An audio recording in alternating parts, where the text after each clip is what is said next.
A very pleasant good afternoon, a very pleasant good morning, a very pleasant good evening, magandang umaga, tanghali, hapon, gabi, wherever you're located and whatever your time zone is, welcome to Crossfire.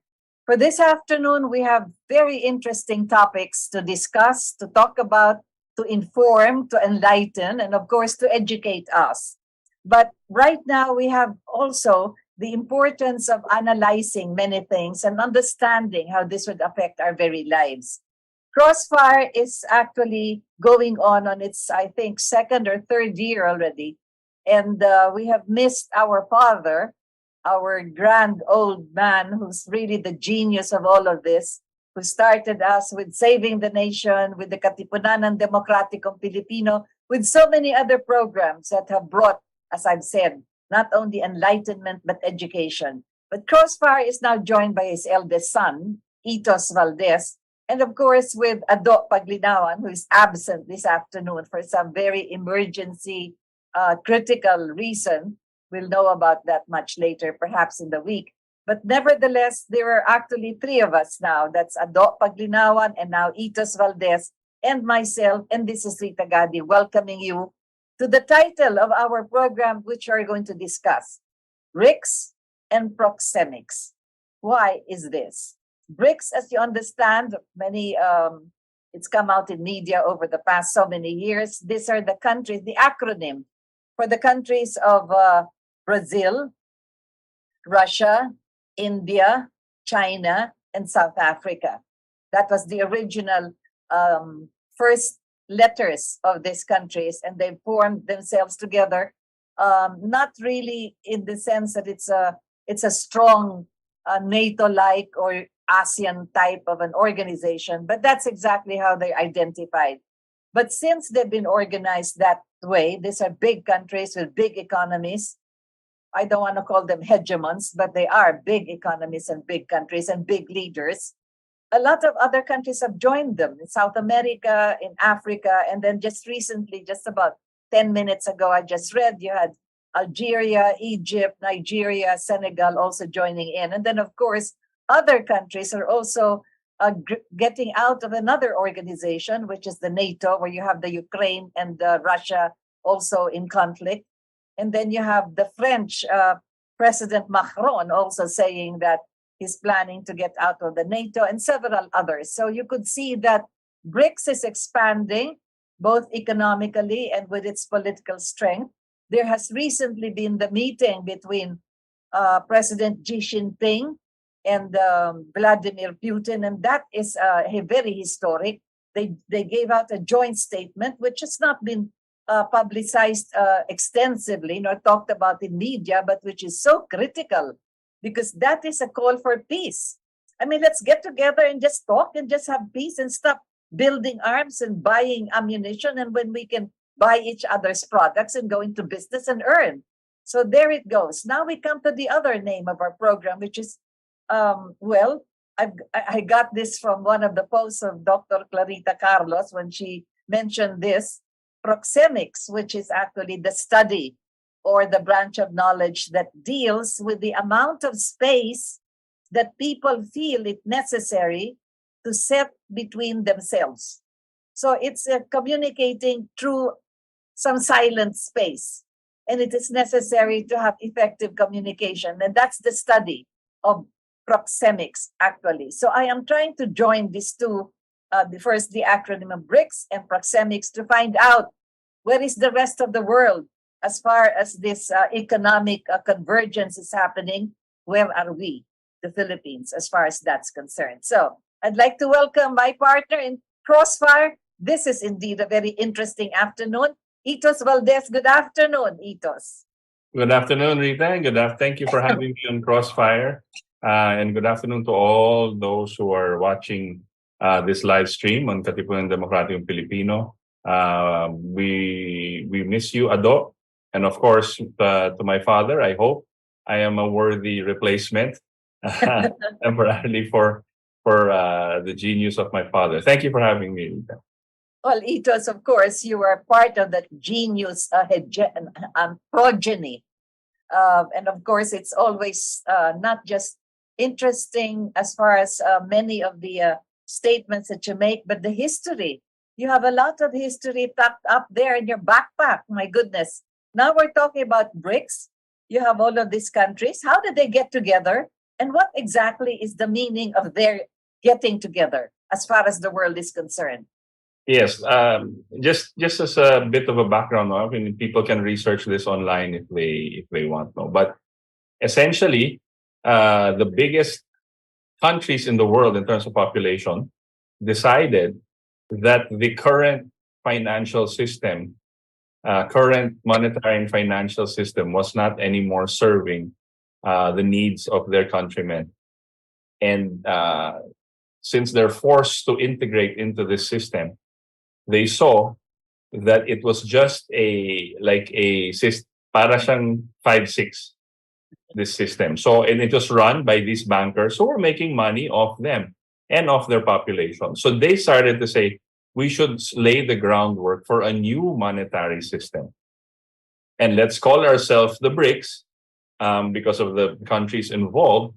But the significance there, when they started this, I think it was 10 years ago or so, that they said, we are the most populous nations on the earth, with our people that have aspirations for our own greatness and our own desires as a people to improve their lives and to be human beings. And that's the basis of their organization, their aggregation, right? And they started to, especially through China, started to invest in actual physical economic projects in different countries. And they said, since we have to give you our own, interest rates, which is much, much lower than what the IMF and the World Bank and all of these other guys were giving them. We had to form a sort of an organization wherein you could draw from or present your own development plans, in which the BRICS as a group will decide to help you fund. Now, definitely China was the instigator there, and it still is, because of the manufacturing power of China. Okay.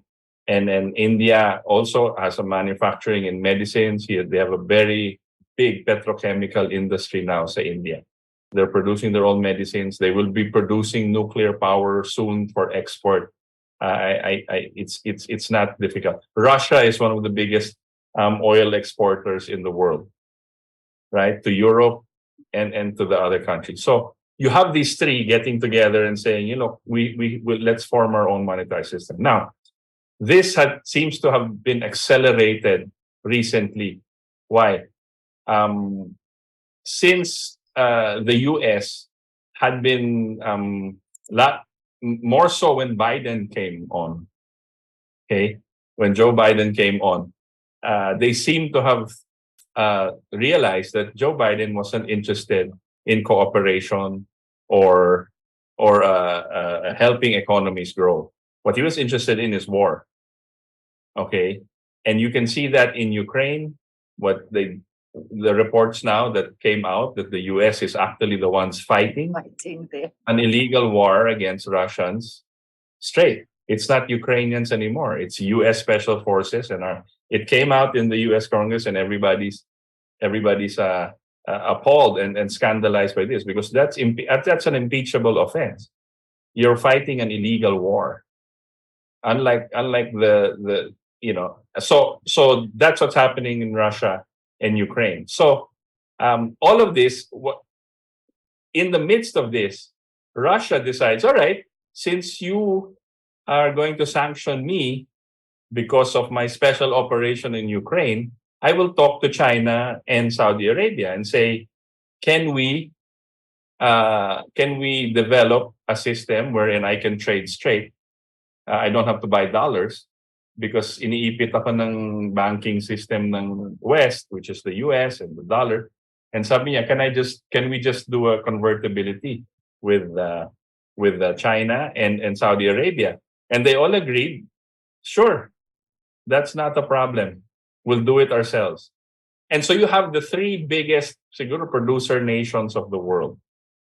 Oil, you have manufacturing, and then you have India coming in, and they have their own system already.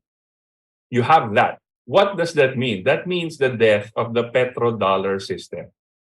The petrodollar system is a system they imposed on the world in 1972 or 1973, using a false oil supply crisis. And here in the Philippines, diba, you had to line up in the ration, for oil, for petrol, gas mo, yes. diba? That's manufactured because they had to change the whole monetary system. In the early 70s, they did three things to the world, the US and these oligarchic bankers. They changed the world monetary system from a fixed exchange rate system to a floating exchange rate system. Yeah. They with that they changed also the way we would have to purchase oil.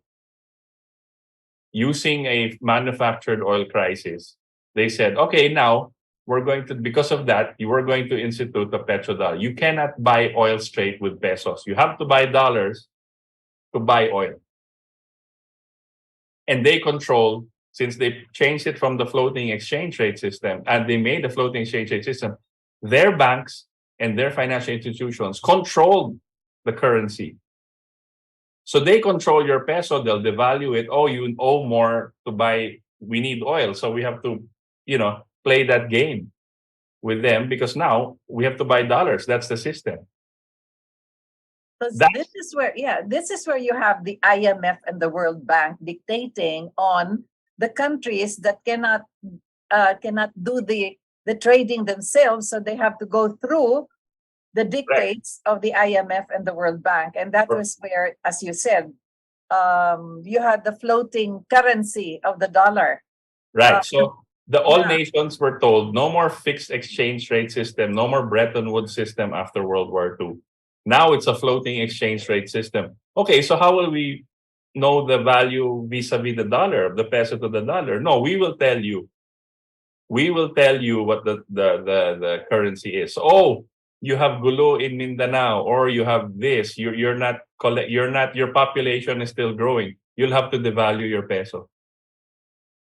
So it's not. Yeah, and that's what they did here. Yeah, that's all over the world where they can control countries and economies. And if these governments or these leaders do not follow, then they come in and they remove the leader, or they collapse the government so that they can get somebody that they can put there that they can dictate upon. So that was how the world economy was being run until these countries that progressed and increased economically decided this cannot happen anymore. Okay, so you have the BRICS.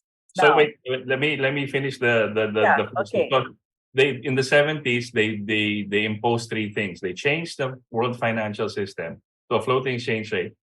They created the petrodollar system, wherein oil has to be purchased through dollars only, which they control. Okay, and then third, they imposed the population control on the world through US aid, and through aid is now attached to how your population control program was being run. So those three whammies in the early 70s, they imposed on the world. Okay? So that's the three things. Now, this is where Marcos the Elder had to deal with in the Philippine economy. Suddenly, everything bagsak. Suddenly, exports bagsak. Suddenly, all of these things. Then you have the protests also being funded by these deep state characters. So they like you said, we have to babagsakin natin yung economy to take this guy out. So we'll put someone that they can control, right? And do these things. So this is what they did. Now, fast forward, the whole world economy was run on this. And you can see how they made money off everybody, right? So this is what's happening now. And now, since China was the world's manufacturing cheap labor in the 70s and 80s and 90s.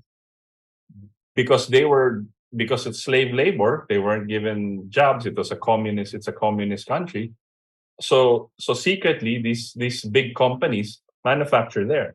All the shoe brands, Nike, Adidas, all of these goods that we buy, finished product, were manufactured in China. But they don't say it's made in China because it's a communist country and there's a Cold War, so they cannot admit that they're with China, right? So that's how it was run. But China developed. They developed what came out of that is China developed the capability, the know-how to manufacture every single thing in the world. As they say, when America invents something in the morning, in the afternoon, it's already in the department store made in China. Right. That's how fast they were. Yes. Yes, and because yes, there's the factor of it being communist and no choice yung mga tao, right? So there's no real freedom of speech also. But what happened there is in the 70s and 80s, the leadership shift in China also looked and said, let's develop our internal economy. Imagine being able to feed 1.4 billion people. Yeah, imagine raising them from poverty level to middle class in what, just 2-3 years. Yes. And as you said, the shift in leadership, from the strictures of Mao Zedong's dictums, and then you had, of course, the entrance of Deng Xiaoping and all the rest after him. Yeah. So this BRICS now is an outgrowth of that intention of these countries to also develop their peoples. Their aspirations for their to fulfill their own general welfare, right? So it's an outgrowth of that. And now the petrodollar system, because they band together and said, okay, it's total convertibility now. We don't have to go through the dollar. When you don't go through the dollar, that value of the US dollar is already, sorry na lang, excuse my French, it's already shit. because what is the US manufacturing now? It doesn't manufacture anything. What's the strength of the dollar based on, if not just this petrodollar, is oil? And now even Saudi says, no, I'm working with Russia and China now. Yeah, exactly. So what will they do? And this clowns in the White House, US White House, they don't know what they're doing.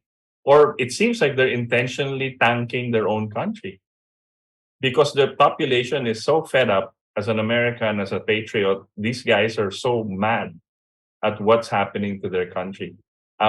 This is what's happening. So this is a much, much, much more dangerous situation than people even think. Oh, so China and Russia have their own system. No, you don't see the significance because what's happening is the old order is going to die.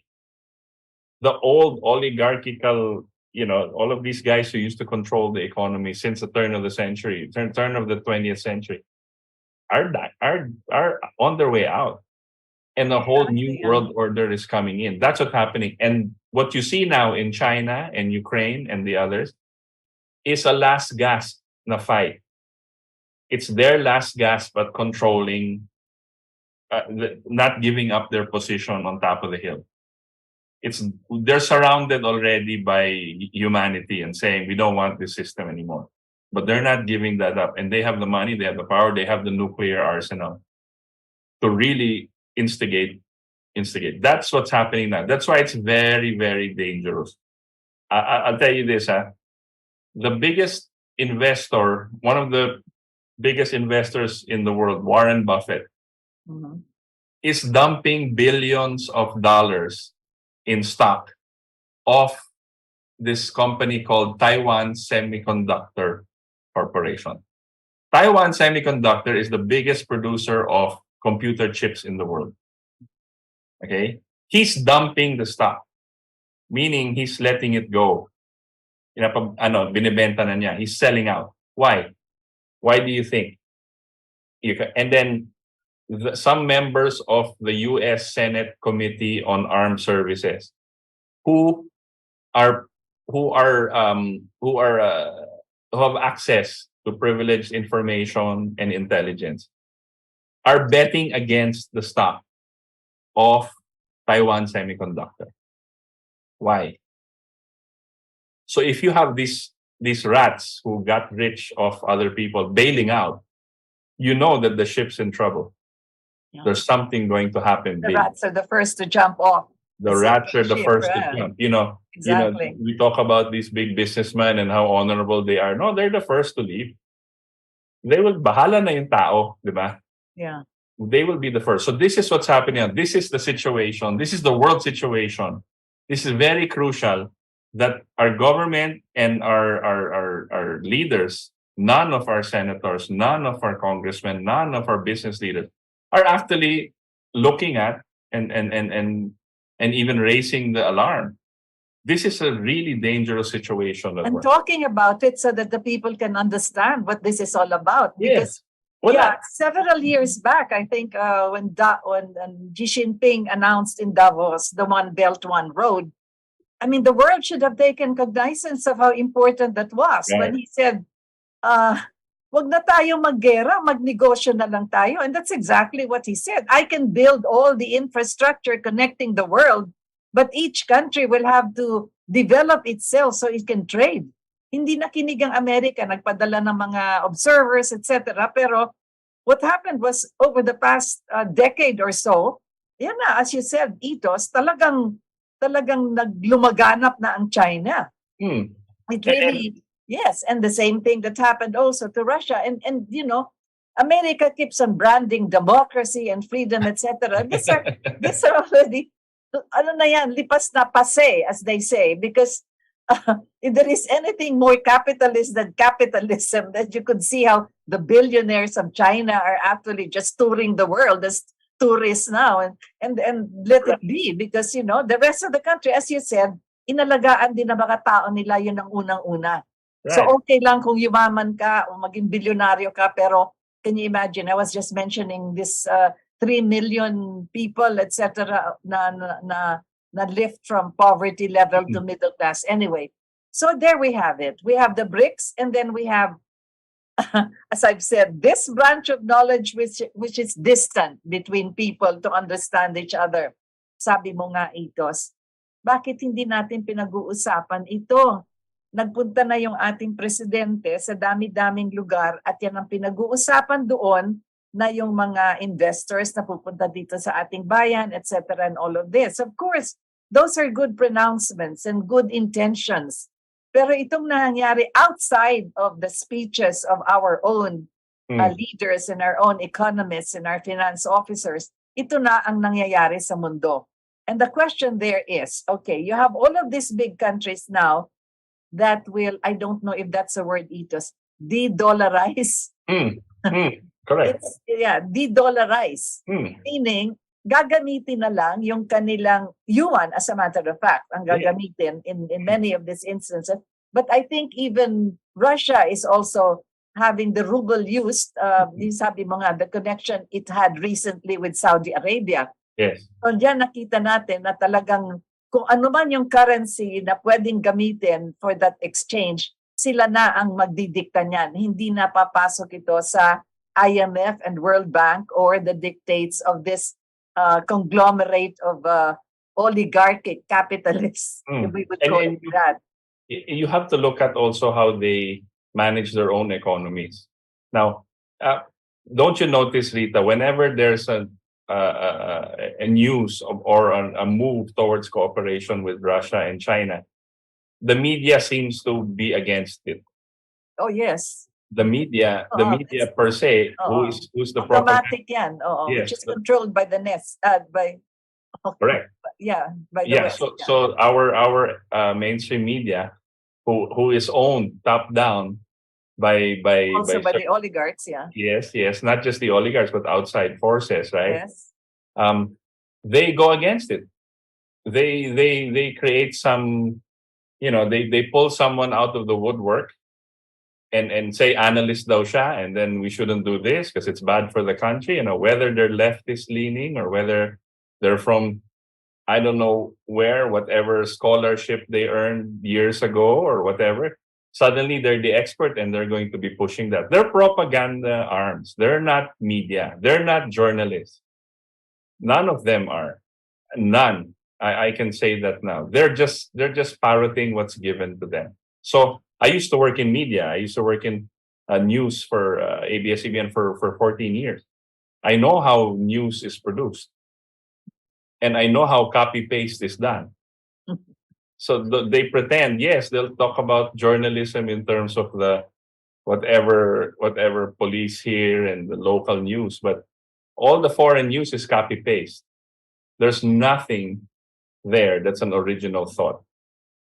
Zero. And they take that away. So you So have this. here we are. Yeah, Yeah. let's talk about that word, de-dollarizing. Mm, So it is possible, but because of you've said, these countries are actually operating in that manner already. right. And as I also mentioned, there are even more countries in Africa that have joined in. And then just recently, about 10 minutes ago, I was reading about Algeria and the Egypt and the Nigeria and Senegal and all of this. Be that as it may, how are we going to face, I mean, where are we?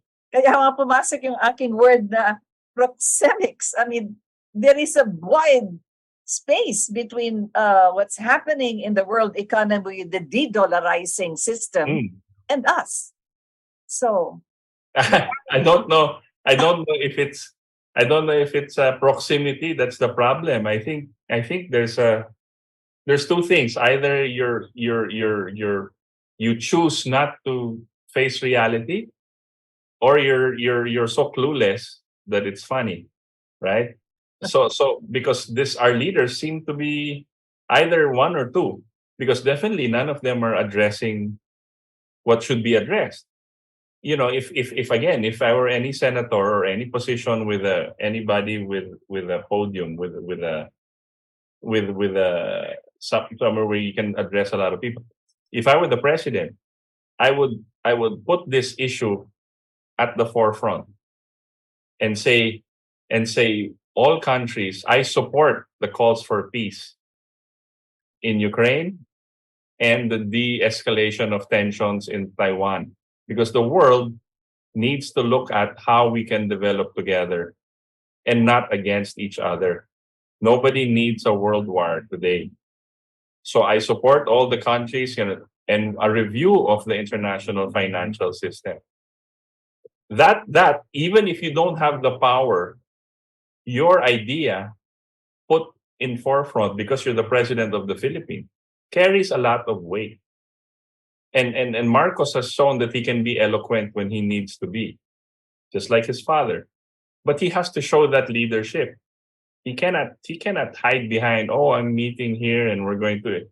You're going to bring in you create, for example, you create Maharlika Fund to invest in the same system that's going down the drain. To invest in the companies that are dollar based. Is that what you're going to do?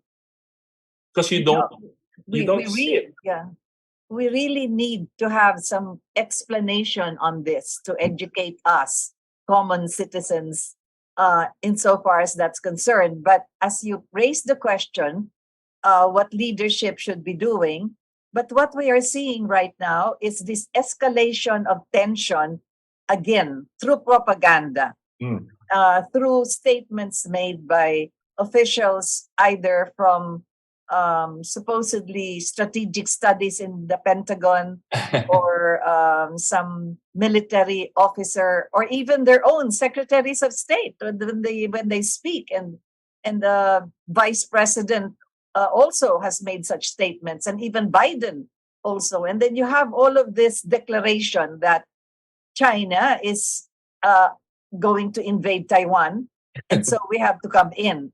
Now, we are trying to connect the movements of world economy, of how countries could progress if they are able to de-dollarize, but at the same time we still have the umbilical cord with the 1951 Mutual Defense Treaty, and either we cannot sever this because we're going to die if it's cut, or we just don't know how to cut it, or how to arrange it in such a way that we are not tied up with what's going to happen should there be this confrontation between China and the United States, of which none of them are our enemy.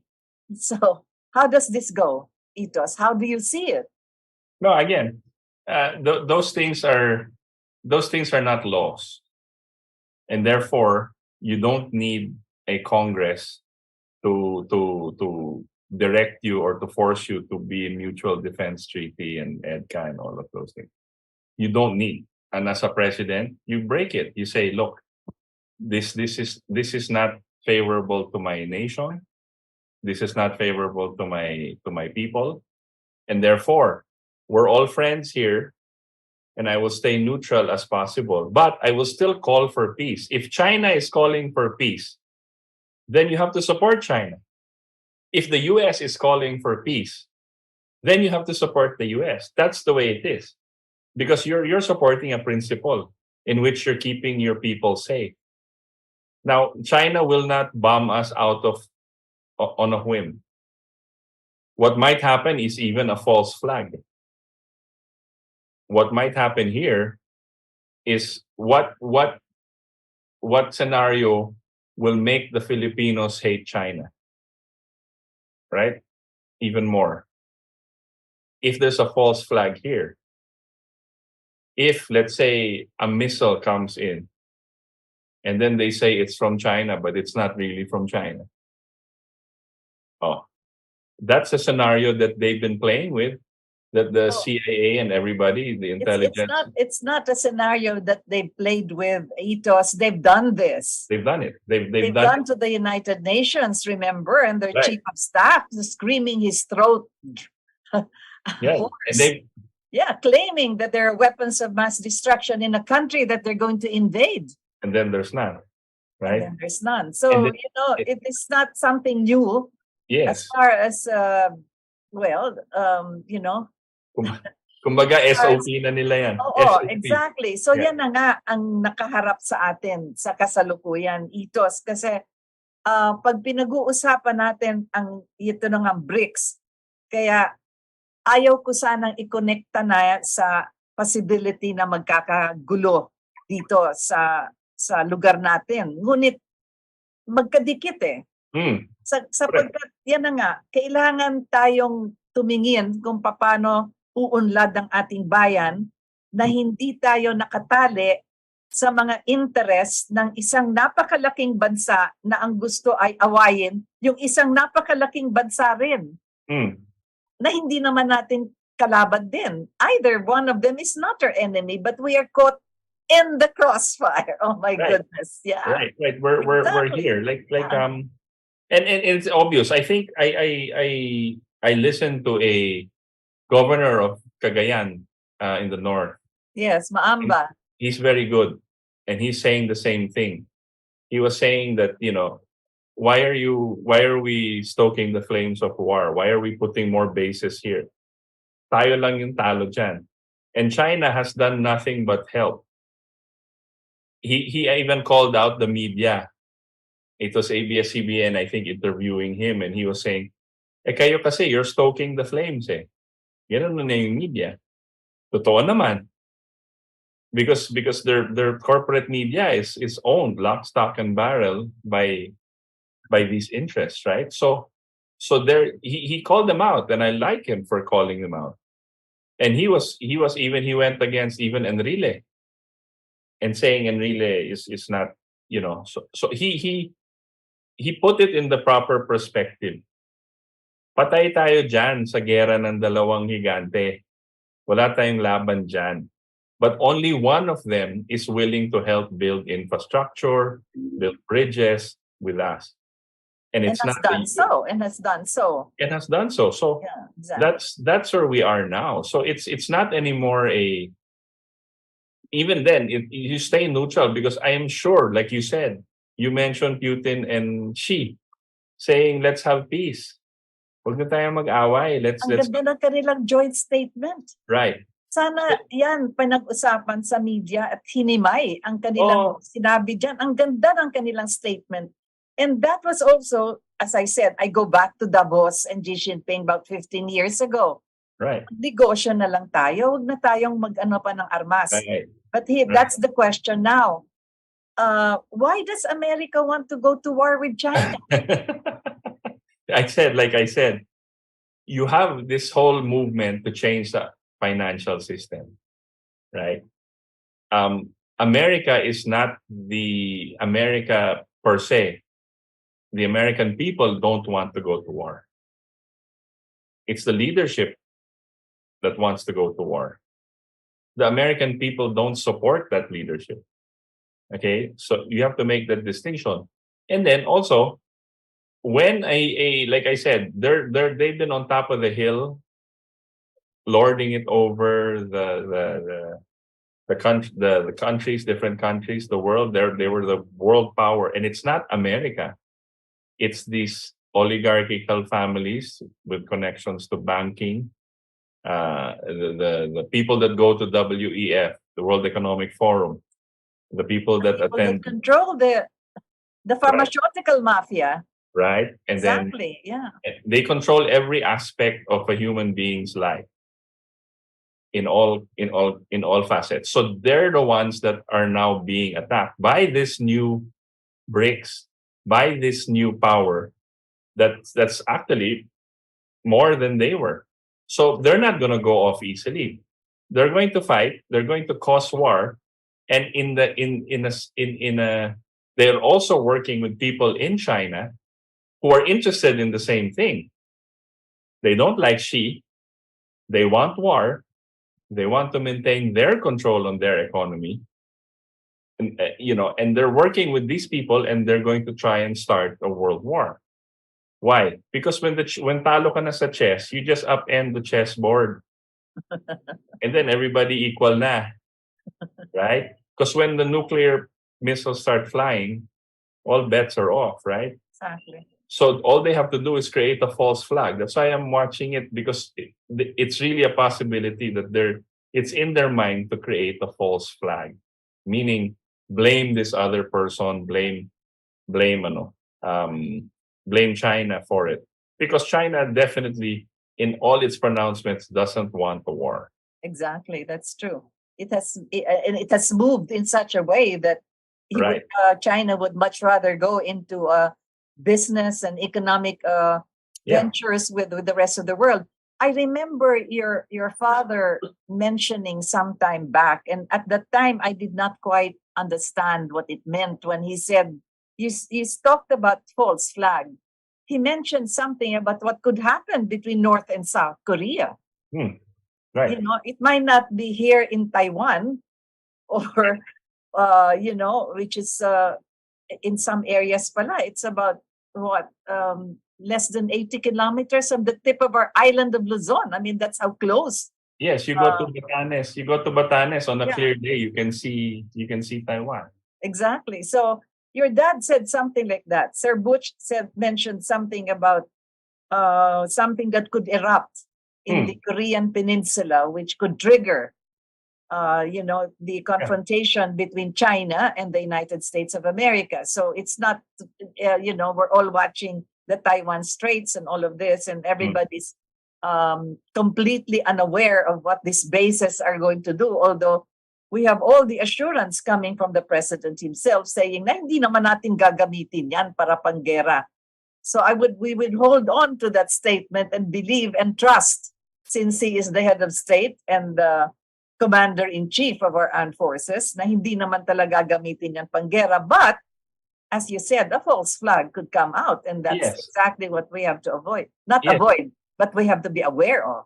Right, and then his statement is actually not totally true, because the EDCA, the bases agreement, allows U.S. bases to put up their own bases within our bases. So I'm quoting. It's not my statement. Right. No, I get it. He is not telling the truth. I'm not. You're quoting what he said, and I'm saying the president was not either. He's not briefed properly, or it's not true. He doesn't have a choice whether the U.S. uses it for war or not, because we allowed him to use our base. We're not even allowing our own in the agreement that the Filipino soldiers cannot go inside once those EDCA bases are established. Filipinos cannot go inside. Of course, they'll say, yes, pwede. But you have to ask permission. And you have to send a letter, that type of thing, to inspect because we have constitution saying there's no missiles you cannot have nuclear missiles and nuclear arms in the Philippines, on Philippine lands, on Philippine soil. But since we don't have that anymore, since we allowed them to establish their own base within our base, inside a portion, how do we know what they're doing there? We don't have the technology to spy on them. We don't have the technology nor do we have a capable armed forces That to mount a decent sort of pushback. yeah. Parang niland grab tayo tapos hindi tayo makagalaw. Yun na yun. So it's not, so the president, when asked that question, he should have just said, no, it's not us anymore that's going to, we don't have the power to wage war either way. So it's sort of dishonest for him to say, hindi naman natin gagamitin yan panggera. Wala ka namang, you don't have naman the power either way. It's not your choice. And that's the reason they're going to do that. And we all know that's why they want more bases in the Philippines. I think he was more eloquent than the statement I just said, because he elaborated on this when he was addressing the anniversary of the armed forces and trying to distill our apprehensions and our worries regarding what is happening. So, as I've said, we just have to hold on to the things that he's saying. And, merong quotation ako nabasa which refers to where I am right now, because officially I am in this quiet era and I don't have much to say anymore. So it is what it is and life goes on. Pero hindi pwede eh.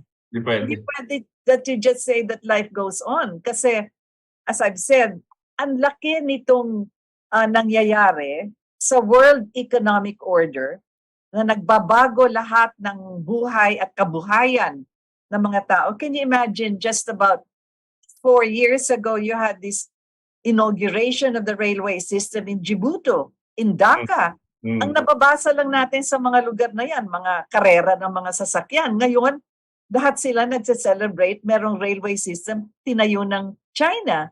So, ito na yung sinasabi natin, na nagkakaroon ng progress sa mga iba't ibang mga bansa na natutulungan, hindi lang ng China, ngunit itong pagsasama nga nitong BRICS na ito. Pero tayo naman, nakatali tayo sa ating, bakit ba kailangan nakatali tayo sa Amerika? Because of a mutual defense treaty. Hindi natin maayos ang ating sariling independence economically, kasi nga ang papa mo rin nagpakita nito sa atin na yung central bank natin hawak din, under din ng central bank ng IMF, ng World Bank. Walang independence din yung bangko natin yan. So yun ang masakit doon, sapagkat talagang tali tayo sa ganyang paraan. At sa galing ng Pilipino, bakit walang makapag-isip na hindi lang sa distancing ourselves from the BRICS, but finding out a manner by which we can participate in what's happening with this new economic order. How do we do this? Is it still possible for us to get into this ethos? Yes, very possible. We just have to wake up and realize that this is the reality that's happening in the world, and we cannot be clueless. We can't bury our heads in the sand and hope for the best.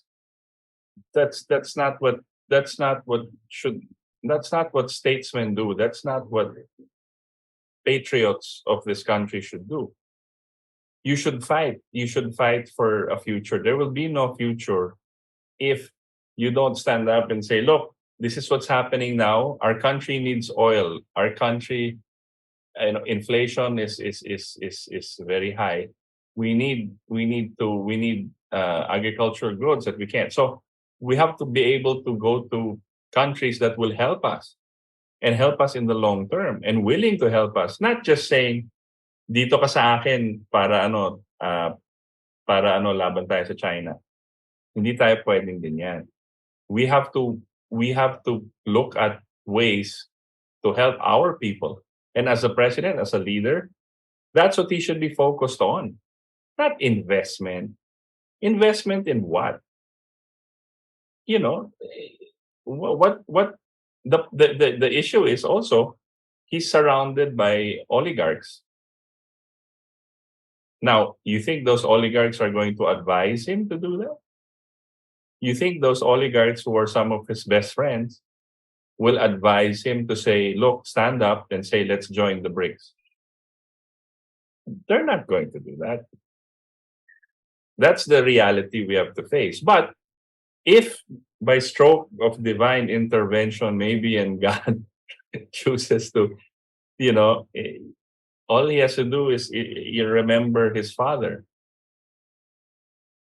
Oh, yes. His father stood up against all of this in many ways, because I remember how up to his last day, he would not want us to be part of this WTO. Right. Was exclaiming really that would just be competitive, not even competitive, that will kill our agricultural productivity, because we are going to be dependent on the products of other countries when we have not developed ourselves, our agriculture itself. And your father, I always go back to Sir Butch, because he's really hard on this. Yeah, he has talked about this endlessly as far as agricultural productivity is concerned. The agro-industrial programs that the elder Marcos already had. And as you've said, Junior is doing his best to move into a direction which he believes in, as you said, with advices from his friends and other investors. And we still have to see where this is going. So I always try to say that it's been just 10 months of a Junior presidency. So whether it's going here or there, we are still on the road, either trying to decipher his roadmap.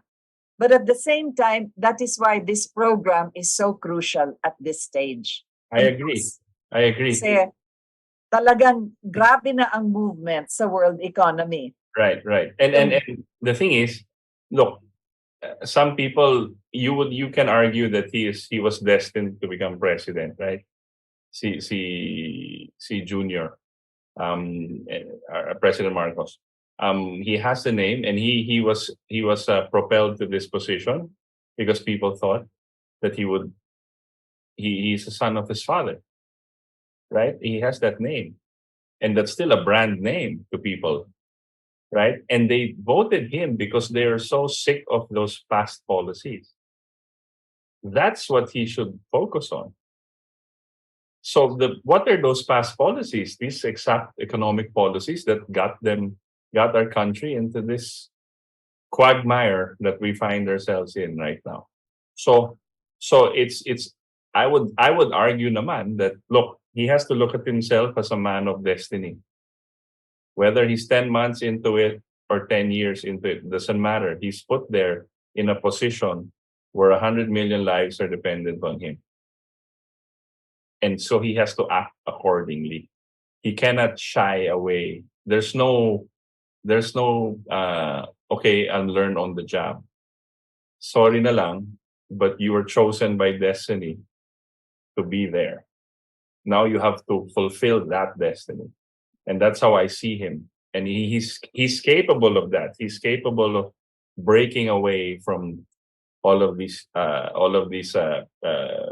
cobwebs, that he grew up with, and other things, and going forward and charting a new renaissance for the Philippines, and being a world leader, because that's a Marcos trait, to be a world leader, not just the Philippine leader. Remember how they tried to destroy his name in the world. All of the oligarchs, all of the international oligarchy tried to destroy the father's name, destroy the family, destroy what he meant to the economy, right? And what he did. They tried to destroy it. It didn't work. Right? So this, the way I see it, the way he is put in a unique position where the transition, this whole upheaval of the status quo is being enacted while he's in power. And he has to participate in that. that shift of the historical narrative, that shift of history. He has to participate in that. He cannot shy away from that. He cannot just wait on the sideline and jump in to sino nanalo. He cannot do that. He has to be part of the process. He has to get in the arena and slug it out.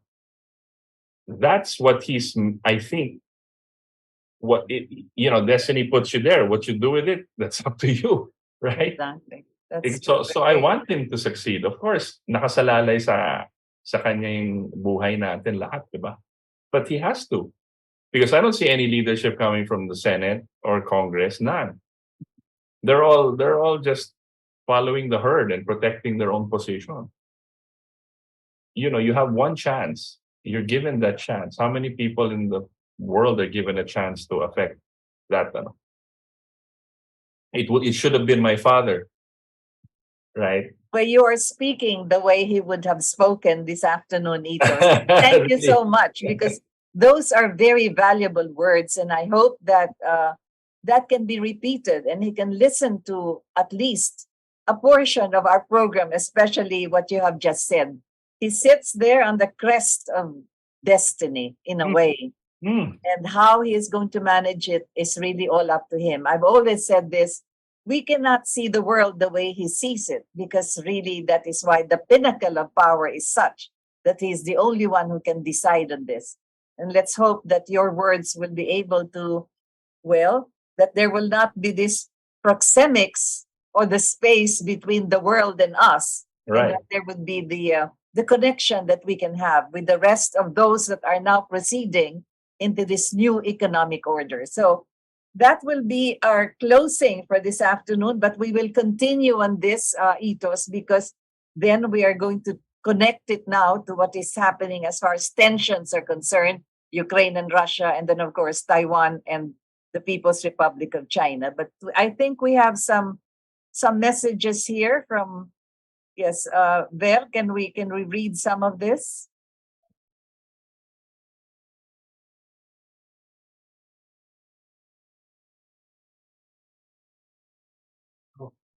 Okay, so where do we have here? Can you read this, Itos?